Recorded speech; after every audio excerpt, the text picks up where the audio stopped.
Welcome, one and all. This is the ancient journey. On today's journey, escape from Alcatraz. Before we begin, don't forget, if you enjoy our content, hit that like button, share the video, and subscribe. And check out our merch for sale at the end of the video. Now let's get started. What if I told you that something everyone tells you is impossible is actually possible?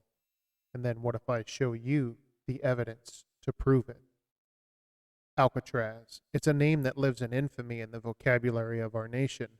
Beginning in 1934, the former military prison becomes the Alcatraz Federal Penitentiary.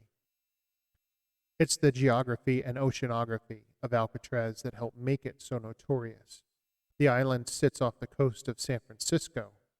It's close enough to see the Golden Gate Bridge and the Presidio in San Francisco, but everything from that island is just out of reach. Strong ocean currents swirl around the island. The water temperature around the island is a constant range of around 50 degrees Fahrenheit. So, should you decide to make a swim for it, the odds are stacked against you from the outset. Hypothermia is a sure bet, along with being drowned trying to swim against a fierce current as the Bay of San Francisco gulps in and spits out seawater with the tides. Think of how maddening it would be stuck inside a prison, staring out across what seems just a short distance of water, being able to see freedom only a seeming arm's length away. But in the 29 years it was used as a prison, Alcatraz contained some of the worst criminals known to law enforcement.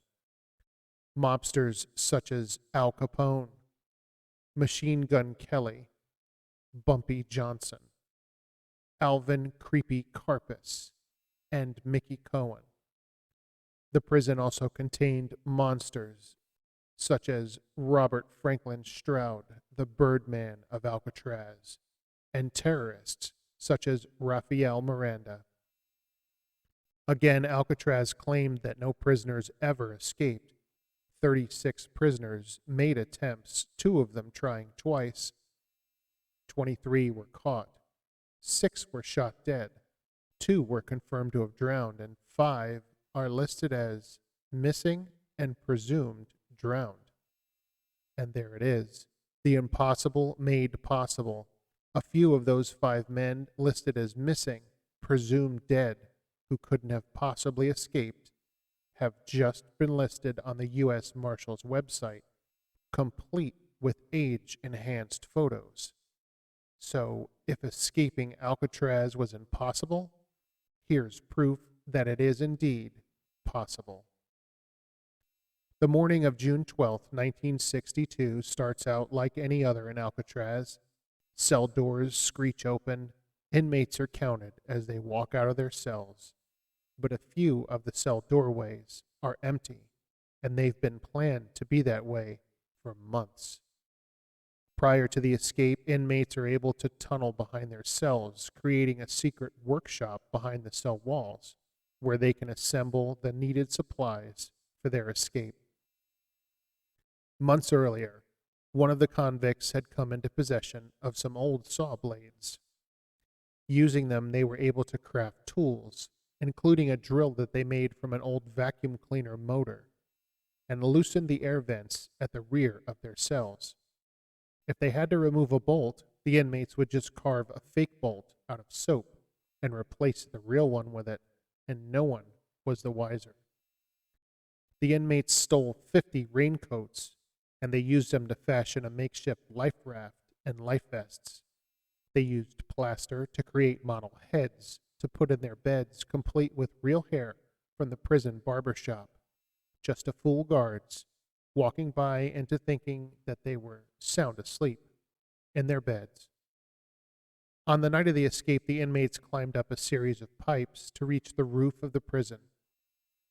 They then had access to the prison fence, and a short distance from there, the island shore, where they launched their raincoat raft. The inmates were convicted armed robbers Clarence Anglin, John Anglin, and Frank Morris, and they were now furiously paddling towards freedom.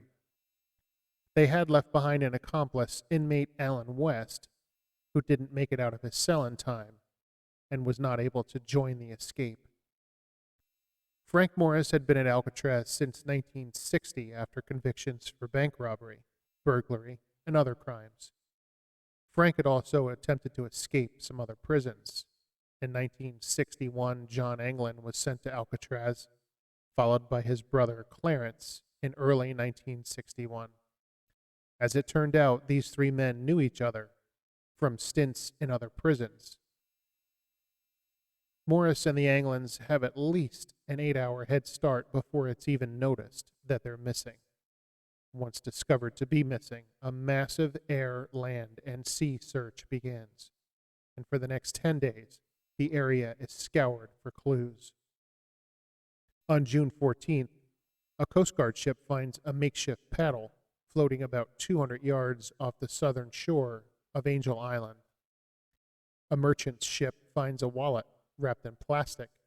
It contains the names, addresses, and photos of the Anglin's friends and relatives. Days later, shreds of raincoat material are found close to the Golden Gate Bridge, and the next day, a deflated life jacket made from that same raincoat material is found just 50 yards off Alcatraz Island. Very little physical evidence aside from that is ever found. The FBI quickly decides that these men had to have drowned, but no remains are located. Their final report indicates that the men had been planning to steal a car and some clothing upon reaching land, but there were no such thefts reported, indicating to them that the men never made it. But remember, this is a story about the impossible being possible, so we have a lot more ground to cover. One day after the escape, lawyer Eugenia McGowan receives a phone call from a man claiming to be John Anglin. He's looking to arrange a meeting with the US Marshals office. McGowan refuses, and the caller hangs up.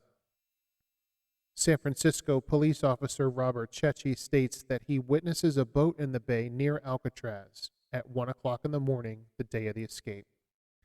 He says the boat pulls away minutes later towards the Golden Gate Bridge.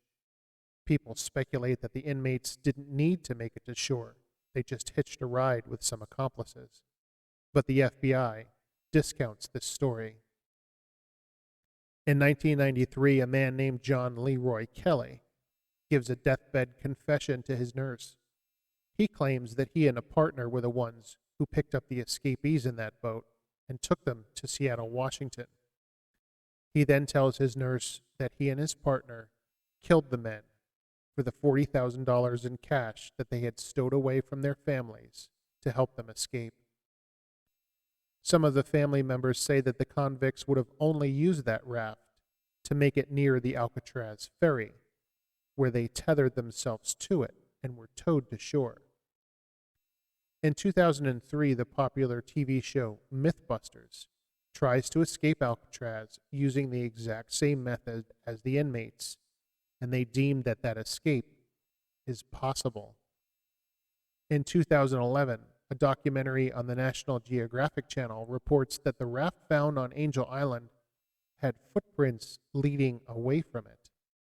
They also discovered that a 1955 Chevrolet had been stolen in the area the same exact day, and the next day, some 80 miles away in Stockton, California, a motorist reports to the California Highway Patrol that he had been forced off the road by a blue Chevrolet occupied by 3 men.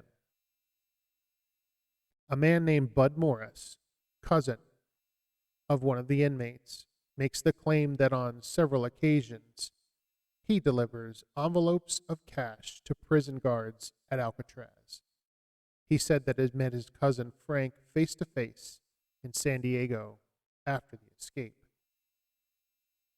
Kenneth and David Widner display Christmas cards that contain handwriting of the Anglins received 3 years after the escape.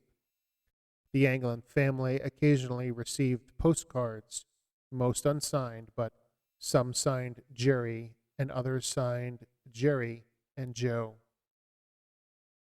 Fred Brizzi, who grew up with the Anglins, claimed to have recognized them during a trip to Rio de Janeiro in 1975. A photograph that Brizzi claims is of John and Clarence Anglin is produced.